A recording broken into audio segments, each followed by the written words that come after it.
throwing around the word impeachment, you can't just throw that around. Well, that was his considered. Coburn is a pretty esteemed guy. And that was his considered legal opinion as an obstetrician, what he is.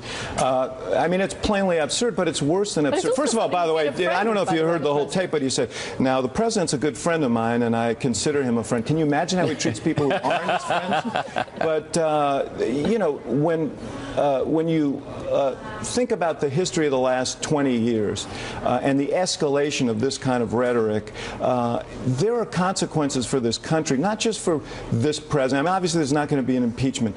But when you know, what we've seen is a serial attempt to disqualify, by both sides, by the way, but I think more so by the Republicans, disqualify whoever's the president of the United States, not just debate them, not just disagree with them, but render them illegitimate. And that is dangerous for this country. And I was disappointed. You know, Coburn generally has been, he, for example, opposes the move to defund Obamacare because it is an absurd move. But on this, I think he was way out of bounds, and he speaks to a kind of virus that's infected our politics that really has to be curbed. You know, I think the advent of cable talk radio morphing onto television has had something to do with it. I think that this show obviously is an admirable aberration in that regard. But Thank you. We've talked about the fact the Republican Party is right now it's a shrinking party demographically, and you have